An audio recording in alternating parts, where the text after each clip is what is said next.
ça a tellement bouleversé ma manière de voir le monde et mon avenir aussi personnel que je ne peux pas rien faire.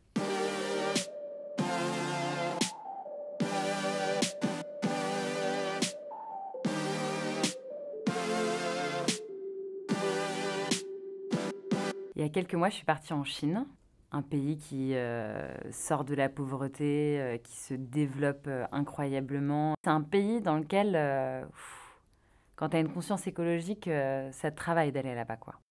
Et là-dessus, en voyage, donc un peu loin de tout, j'écoute un podcast qui s'appelle Présage d'Alexia Soyeux et je commence par l'épisode de Pablo Servigne. Le monde industriel, ou plus précisément, comme l'appelle Yves Cochet, thermo-industriel, tout ce qui dépend du pétrole, pour moi c'est déjà mort, c'est un mort-vivant. Et on n'a pas assez d'énergie pour maintenir en fonctionnement toute cette incroyable machine thermo-industrielle qui est notre civilisation, quoi. Le travail de Pablo Servigne et de Raphaël Stevens, de collecter différentes données de différents domaines d'expertise, de les mettre ensemble, de voir un peu dans quelle trajectoire on va, c'est un nouveau choc. Et je pense pour la première fois, je commence à avoir vraiment peur pour moi et les gens qui m'entourent. Je commence à me demander comment on va faire pour vivre les prochaines années. Et ça bouleverse évidemment tous les projets de vie qu'on a, quoi. Est-ce que faire tel ou tel métier, ça a du coup du sens? Ça a commencé à atteindre mon avenir et l'avenir de mes proches, quoi.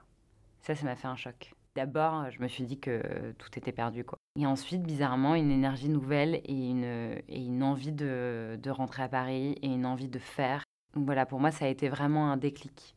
Un activiste du mouvement qui est aussi ingénieur a présenté un rapport pour traduire en mesures concrètes en France ce qu'il faudrait faire pour rester sur la trajectoire 1,5 degré d'ici à la fin du siècle. Et j'étais à la tribune pendant que l'activiste ingénieur en question présente le rapport. Et petit à petit, je me suis sentie me décomposer et je me suis sentie acculée par tout ce qu'il fallait faire.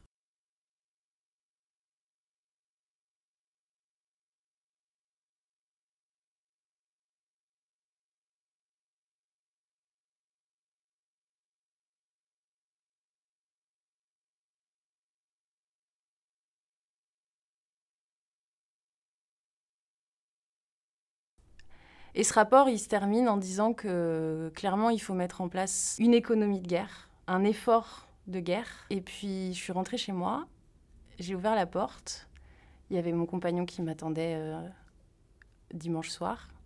Et là, je me suis effondrée et j'ai pleuré pendant des heures.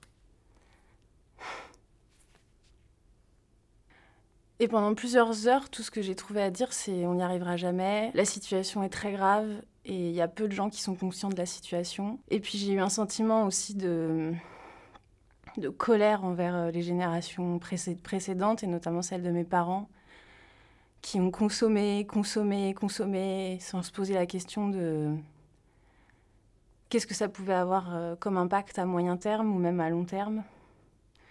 Et moi, je me retrouve aujourd'hui dans la génération de celles et ceux qui se demandent s'ils vont avoir des enfants, parce qu'en fait, avoir des enfants aujourd'hui, c'est assumer qu'ils ne vont pas vivre dans le pacifisme et dans la prospérité.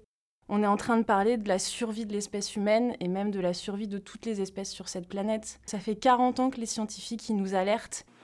Researchers say increasingly large amounts of CO2 are accumulating in the atmosphere.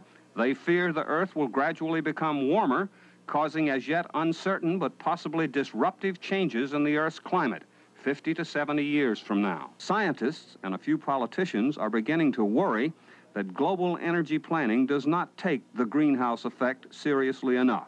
Et ça fait 40 ans qu'on est sourd et qu'on ne réagit pas et qu'on attend que la catastrophe arrive pour réagir. Et moi, j'ai pas envie d'attendre que la catastrophe arrive, d'autant qu'elle est déjà arrivée pour des milliers de personnes qui sont déjà réfugiées climatiques. Donc aussi difficile que ça a pu être et que ça peut être encore aujourd'hui de réaliser à quel point ce qu'il faut qu'on fasse, c'est pharaonique comme changement, j'ai été encore plus déterminée et j'avais encore plus envie de passer à l'action et que de plus en plus de gens nous rejoignent.